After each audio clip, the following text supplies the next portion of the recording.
You know, the easiest thing I do is come up here prepared to speak for you. But the most difficult thing that I've ever done, and took me years to do, was to believe that I could do it. Given my beginning, born in an abandoned building on a floor in a poor section of Miami, Florida, called Liberty City, with a twin brother, being adopted, being labeled educable, mentally retarded in the 5th grade and put back from the 5th grade to the 4th grade, and failing again in the 8th grade, and not having any college education. And if both my birth parents stood up and said, "Hello, son," I would not know either one. You know, I saw a movie late one night, and in this movie called Magnolia, Tom Cruise, and there was a line in there that said, "We might be through with our past, but our past is not through with us." How many of you know there are things that we've experienced that can impact the way we see ourselves? Raise your hand as you understand that. And so as you look at yourself and look at your goals, I want you to write this down. You don't get in life what you want, you get in life what you are.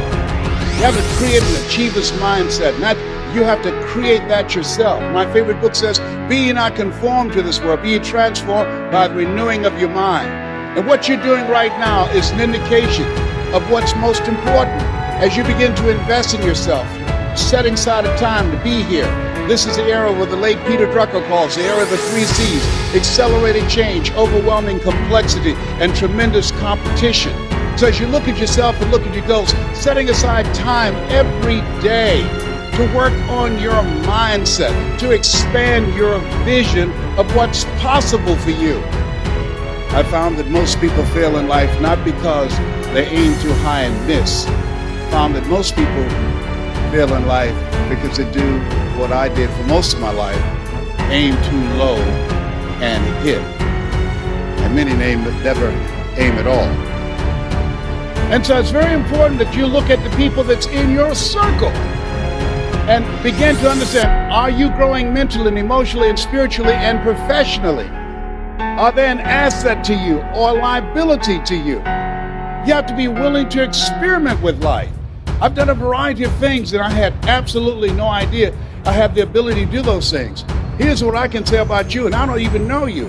You've got greatness within you, but you will not discover your greatness in your comfort zone.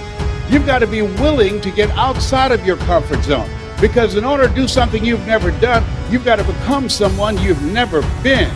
And most people, they go to their graves with their greatness still in them. Maybe that's why one woman said in a moment of anguish, "What if you live your whole life only to discover that it was wrong?" It says you look at yourself and look at your goals. There's some things that you can do when you challenge yourself, when you go outside your comfort zone. There are things that will come in the direction of your life that you can't even begin to imagine, that you're going to begin to evolve and go to new levels that will amaze you. And I tell you these things not to impress you, but to impress upon you. You have something special. You have greatness within you. You have the ability to do more than you can ever begin to imagine. And so what I'm suggesting that you do is to stretch yourself. I like what Helen Keller says. She says, "Life is short and unpredictable. Eat the dessert first." I was reading one night some words by Dr. Howard Thurman, who was a mentor to Dr. Martin Luther King Jr., to Albert Schweitzer, to Mahatma Gandhi. He wrote, "Deep is the hunger, the voice of the genuine, the centering moment." As I was reflecting on his words, he said, the ideal situation for a man or woman to die is to have family members praying with them as they cross over. He said, but imagine, if you will, being on your deathbed and standing around your bed, the ghost of the dreams, the ideas, the abilities, the talents given to you by life, but you, for whatever reason, you never pursued those dreams. You never acted on those ideas. You never used those gifts. You never used those talents. And there they are staring at you as you're lying on your bed with large, angry eyes saying, "We came to you. Only you could have given us life. And now we must die with you forever." And the question is, if you died today, what dreams, what talents, what abilities, what gifts, what ideas would die with you? And so as you think about your goals and dreams, I'm suggesting that you set aside time every day, if you're not doing it already, reading 10 to 15 pages of something positive every day, listening to audio programs, investing in yourself to expand your mind for what is possible, to develop a spirit of optimism. And then the next thing is, let us say together, it's necessary. You see, not only is it possible that you can live your dream and that you have to sell yourself on that every day. There's an African proverb that says, if there's no enemy within, the enemy outside can do us no harm. I didn't do this for 14 years because I convinced myself I couldn't do it. I would go see the late Zig Ziglar and Jim Rohn and the late Dr. Norman Vincent Peale, and I saw Tony Robbins, and my heart said, I could do that. How many of you like to help people? Raise your hands, please. I said, I can do that. And then when I would go to the parking lot, my inner voice would become activated and say, Les Brown, you can't do that. You don't have a college education. Les Brown, you can't do that. You've never worked for a major corporation. Les Brown, you can't do that. Who wants to hear anything you've got to say? How many ever thought about something you wanted to do and you talk yourself out of it? Raise your hands, please. So that's why it's necessary that we work on ourselves. And let us say together, OQP. But I've been reflecting on my life, and I want to ask you, and I know you've done things you feel good about, things that you're proud of, but how many of you know if you had your life to live over again, you could have done more than what you've done thus far? Raise your hands, please. That proves the point that what we do and what we accomplish in life is only a tip of the iceberg of what's possible for us. So I want to share some thoughts with you. I want you to think about 3 goals that you'd like to achieve in 3 areas of your life. Number 1, what's one personal goal that you'd like to achieve? I want you to think about that. My first personal goal was to buy my mother a home. I'm one of 7 children that my adopted mother adopted. And I feel like Abraham Lincoln, who said, all that I am and all that I ever hope to be, I owe to my mother. She was a domestic worker on Miami Beach in the United States, and she cleaned homes and she kept children. And we wore the hand-me-down clothes of the children that she kept. She cooked for families, and we ate the food left over from the families that she cooked for. These were very kind and generous people. They would say, Mamie, whatever food is left over, you can pack it up and take it home to those children that you have adopted. And I used to walk around these big, beautiful mansions, and I'd say, Mama. She said, what is it, Leslie? When I become a man, I'm gonna buy you a big, beautiful home, just like this. How many have somebody special you'd like to do something for? Raise your hands, please. Very good. We're going to show you how you can make that happen.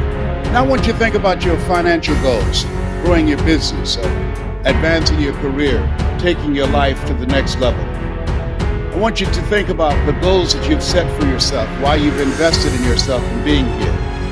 And whatever the goals are that you've set for yourself, and I hope you've raised the bar on yourself, I want you to multiply it 100-fold.